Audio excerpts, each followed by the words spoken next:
So now we want to write down these equations by using the expressions that we have derived. So for W3, for example, we have to use this expression here. Of course, we only have this term because, as I said last time, the reflected part is not present, this part here. Whereas for the function W2, we have to use this expression, this expression here, of course. In this case, it is a little different. It is not really a wave for W2 because these are real quantities. They are not waves. They are not really sinusoidal waves like this, because the complex exponentials are sinusoidal waves. In this case, this is not a wave. This is something that will be decaying exponentially. So it should not be called wave. Whereas for the first function, W1, we have a reflected wave and an incident wave. The incident wave is coming from the left to the right, and then it will be reflected at x equal to 0. Now, in order to write down the expressions concisely, I will define some parameter k like this. K will be equal to the square root of minus 2m e minus v0 divided by h bar squared. And I will use k because it will represent more concisely the function w2 here. You can see that here we have k, so this is just equal to k, and also this quantity here is just equal to k. And I will also use another parameter alpha. So I will define alpha times k as square root of 2me divided by h bar squared. And from the definition of k and alpha k, we can find that alpha is just equal to the square root of e divided by v0 minus e. It's easy to see if you just take the ratio between these two expressions. And this is useful because it appears in the expressions for w1 and w3. You can see that we have exactly alpha times k in w3, and we have the same in w1. You can see it there. Okay, so this is just alpha times k. Now let's write down the conditions, these four conditions here. I will start with the conditions at x equal to 0. So at x equal to 0, we have so w2 of 0 is d prime times d prime times e to the 0, which is just 1, okay, plus L prime. This must be equal to w1 of 0, which is equal to b plus c. And then we have, if we take the derivative of w2 and w1 and we set x equal to 0, we can find that this is equal, we have d prime minus L prime equal to I alpha times b minus c. This is what we can find. Okay, and we also have to calculate w2 at L, and we have to equate w2 to w3 at x equal to L. And if you do that, we have d prime times e to the k L plus L prime e to the minus k L. So this is w2 calculated at L.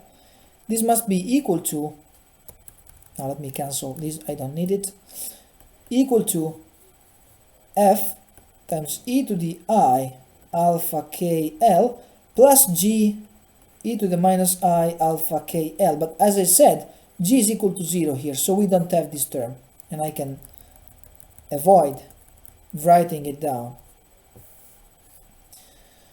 And also you have to calculate the derivative of w2 and w3 and evaluate it at x equal to L. And what you find is just k times d prime e to the k L minus L prime e to the minus KL equal to I alpha K F e to the I alpha KL, and we can also cancel these factors of K here. And now from here, remember that our objective is to find the ratio between F and B, because this is the transmission coefficient.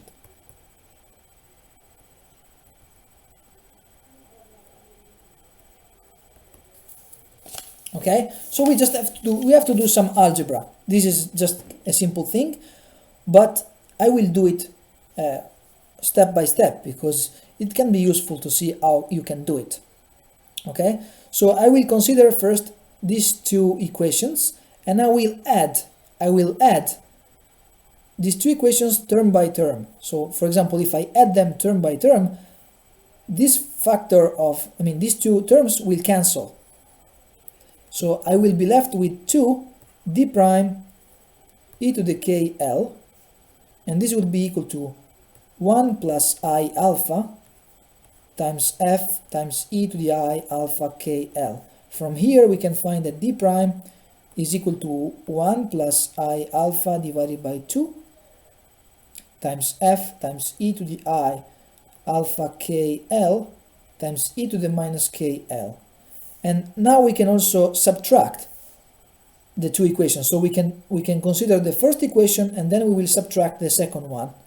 So we will get rid of these two terms here, and we will get 2L prime e to the minus KL. So we will be able to isolate the term L prime, and this will be equal to 1 minus I alpha times F times e to the I alpha KL.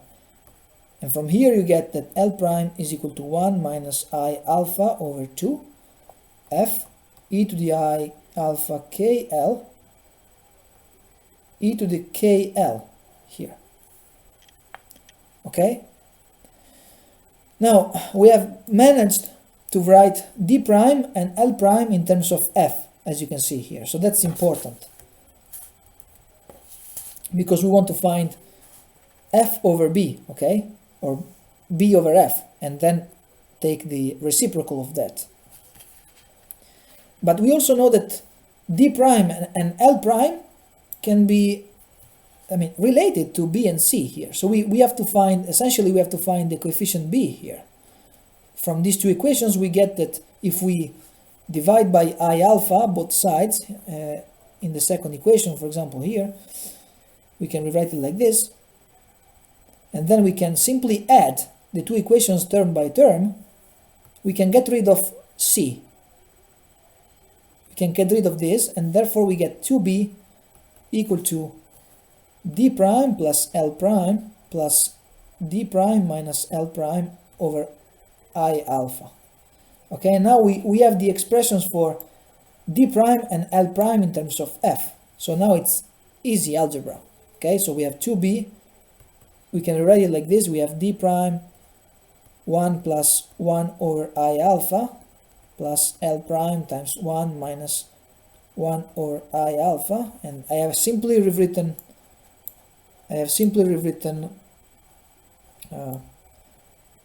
this equation here. So I have added d prime with d prime over I alpha, so I have factored out d prime, and the same thing for L prime. So L prime minus L prime over I alpha can be written like this, of course. Okay, so that's pretty easy. And now we can substitute these two expressions for L prime and d prime. Okay, so we get so first let me rewrite it like this, d prime times 1 plus I alpha divided by I alpha plus L prime times 1 minus I alpha divided by minus I alpha. Now if we substitute, we get 1 plus I alpha squared divided by 2I alpha times F e to the I alpha KL times e to the minus KL plus 1 minus I alpha squared divided by minus 2I alpha times f e to the I alpha kl e to the kl, like this. And now we simply have to work to work a little more on the algebra. Okay, so in particular we can rewrite this as, so we can square those terms. We have 1 minus alpha squared plus 2I alpha e to the minus kl. So I can factor out something from these two terms, and I will put that factor out of this parenthesis. And so here I will have something minus from here. So I have minus 1 minus alpha squared minus 2I alpha times e to the kl, and out of the parentheses here we have a factor of e to the I alpha kl over 2I alpha, and we also have to multiply by f. So we can find that b over f is equal to, we can rewrite it like this, 1 minus alpha squared times e to the minus kl minus e to the kl divided by 2 plus 2I alpha e to the minus kl plus e to the kl over 2 times e to the I alpha kl over 2I alpha. Okay, so this is what we get, and we can still work on this a little bit more, because we can rewrite it as minus 1 minus alpha squared, the hyperbolic sign of kl coming from here with a minus sign, because we have e to the minus kl minus e to the kl, so that's sign, the hyperbolic sign of minus kl, which is minus the hyperbolic sign of kl, plus 2I alpha times the hyperbolic cosine of kl times e to the I alpha kl divided by 2I alpha. Okay, and now let me do one more step. This is also equal to hyperbolic cosine of kl plus 1 minus alpha squared divided by 2 alpha divided by I, and then we have hyperbolic sign of kl e to the I alpha kl, and now we can take the magnitude squared of b over f, which is just 1 minus alpha squared over 2 alpha squared, hyperbolic sign squared of kl plus the hyperbolic cosine squared kl. This is just 1 plus the hyperbolic sign squared, because hyperbolic cosine squared minus hyperbolic sine squared is equal to 1. Now here we can rewrite it like this.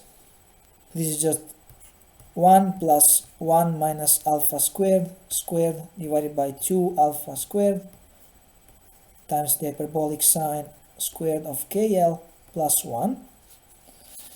And now this quantity here can be written like this. In particular, you can see that this is equal to 4 alpha squared plus 1 plus alpha to the power 4 minus 2 alpha squared divided by 4 alpha squared, and this is equal to 1 plus alpha squared divided by 4 alpha squared.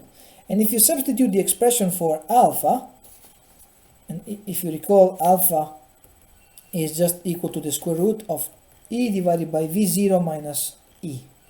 So if you substitute it there, you have 1 plus e divided by v0 minus e squared divided by 4 E divided by V0 minus E. And this is equal to V0 squared divided by 4E V0 minus E. Okay, so we have found that B over F squared is equal to V0 squared over 4E V0 minus E sinh squared, which is the hyperbolic sine squared, KL plus 1. And of course from here we get F over B squared, which is the transmission coefficient, which is the reciprocal of that, 1 over V0 squared over 4E V0 minus E, which is positive, remember, V0 minus E is positive, sinh squared of KL. So because we are considering the case where E is greater than 0 and V0 minus E is greater than 0, so E is less than V0. Here we also have plus 1. We can see that the probability that the wave propagates through the barrier is non-zero here. And in particular, you can see that if L goes to infinity, the hyperbolic sign will go to infinity as well. So it means that mod F over B squared will go to 0. Whereas if L goes to 0, we get that F over B mod squared will go to 1. Because the hyperbolic sign of 0 is equal to 0. Okay, so it means that there is a very high probability that the particle can penetrate the barrier, even if the energy of the particle is not sufficient classically. It can still be sufficient quantum mechanically, because there is a non-zero probability that this can occur.